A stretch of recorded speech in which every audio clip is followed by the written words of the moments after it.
நமஸ்காரங்க. ஐயாவின் வாழ்க்கை வரலாறு புத்தகம் இனிதே நிறைவுற்றது. இன்று முதல் ஞானச்சுடர் புத்தகம் இனிதே தொடங்குகிறது. சரணம் நின் அருளே சரணம், குருவே சரணம் நின் அருளே சரணம்.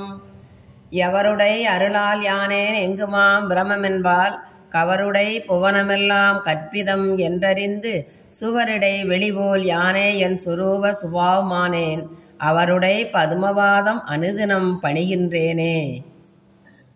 முன்னுரையை முழுமையாக உள்வாங்கி ஐயன் அருளிய அருட்பாடல்களை அகநோக்கில் தியானிக்கத் தொடங்குங்கள். வழங்குதல். இயற்கையின் புறத்தன்மையும் அகத்தன்மையும் அணுவுள் அடங்கி மனித வடிவில் அவதரித்து அத்தன்மையை முழுமையாக வழங்குபவரே அவதார குரு ஆவார். உலகத்திற்கு வருவதையும் போவதையும் கடந்து விட்டவரே குருதேவர். தான் பேரானந்த நிலை ஆனபின் தன் முழுமையையும் அருட்கொடையாக சீடனுக்கு வழங்குபவரே குருநாதர். தான் பூரண ஜோதியான பின் அதை அப்படியே அனைவருக்கும் தந்துவிட வேண்டும் என்ற நிலையிலேயே குரு இதை தொடர்கிறார். பிரபஞ்ச சிருஷ்டி முழுமைக்கும் பொறுப்பேற்றுக் கொள்பவரே குரு. அருட்கொடையின் முழுமையை ஏற்றுக்கொண்டவரே அதை மீண்டும் சீடனுக்கு பூர்ணமாக வழங்க முடியும். வார்த்தைகளால் சொல்லப்பட முடியாத வழங்கப்படக்கூடிய மௌன ராஜ்யத்தின் அதிபதியே குருதேவர். குரு ஏற்றுக்கொள்பவர் அல்ல, உருவாக்குபவர். அவர்களால் உலகத்திற்கு ஆகக்கூடியதுதான் உள்ளதே தவிர அவர்களுக்கு ஆக வேண்டியது ஏதுமில்லை. குருவின் ஆக அன்பின் வெளிப்பாடே குருவத்தினியின் அவதார நோக்கம்.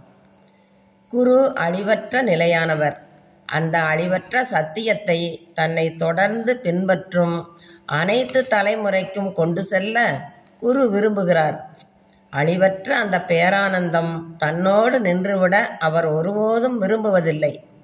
அந்த பேரானந்தம் யுகம் யுகமாக தொடர அவர் ஏகமாகி போன தன் குருவிடம் பிரார்த்திக்கிறார்.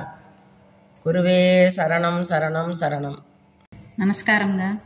குருவே சரணம் நின் அருளே சரணம், குருவே சரணம் நின் அருளே சரணம். ஏற்றுக்கொள்பவன். உலகில் மிக மிக அரிதாகவே மலரும் மானிடப் பிறக்கைதான் சீடன். ஏதுமற்ற நிலையில் எவன் இருக்கிறானோ அவனுள் மட்டுமே இறை சோதியை ஏற்றி வைக்கிறார் குரு. மௌனமாகி போனவர் முன்பு மௌனமாக அமர்ந்திரு, அப்போது அந்த மௌனத்தை அறிவாய். நன்றியறிதலுடன் வாழ்பவனே சீடன். இதயபூர்வமாக குருதேவர் முன் அமர்ந்திரு, அப்போது தன் முழுமையை உன் உட்செலுத்துவார். முழுமையாவதற்கான முறை இதுவே. முழுக்க முழுக்க முழுமையடைய வேண்டும் என்ற நோக்கில் மட்டுமே அமர்ந்திரு. ஏதுமற்று இரு அல்லது இருக்க முயற்சி செய்.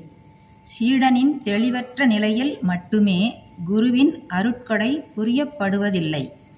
தேகம் நான் என்னும் நினைவை அகற்றி ஆன்மாவே நான் என்னும் நினைவில் அமர்ந்திரு, அப்போது விளங்கலாம். சீடனின் அறியாமை சக்தியின் அளவு அதிகமானதால் குருதேவரை அறிவது மறைக்கப்படுகிறது. சீடனாக அமர்ந்திருக்கும் போது மட்டுமே வழங்கப்பட்ட அருட்கொடையை முழுமையாக அறிந்து கொள்ள முடியும்.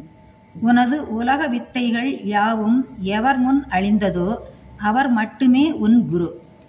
எனக்கும் குருதேவருக்கும் உள்ள உறவு தேக உறவு அல்ல, அது அனைத்தையும் கடந்த ஆத்ம உறவு எனக் கண்டவனே சீடன். குருவால் வழங்கப்பட்டதே முழுமை, இன்னும் விளங்கப்பட வேண்டியதே எஞ்சியுள்ளது. சீடன் தன்னை பூரணமாக இழந்த பின்தான் குருதேவர் அளிக்கும் அருட்கொடையின் தன்மை உணரப்படும். பிரபஞ்சத்தின் முழு ஒளியும் தன்னுள் பாய்வதை ஒவ்வொரு கணமும் முழுமையாக உணர்ந்து உள்பெறுபவனே சீடன். தான் ஒரு சிறந்த தனிமனிதன் என்ற தன்முனைப்பை குருதேவர் முன்னிலையில் சரணாகதி அடையச் செய்திருப்பவனே சீடன். சீடன் ஞானத் தெளிவு பெற தேவை இசைவு, காத்திருத்தல், சரணாகதி. குருவே சரணம் நின் அருளே சரணம், குருவே சரணம் நின் அருளே சரணம்.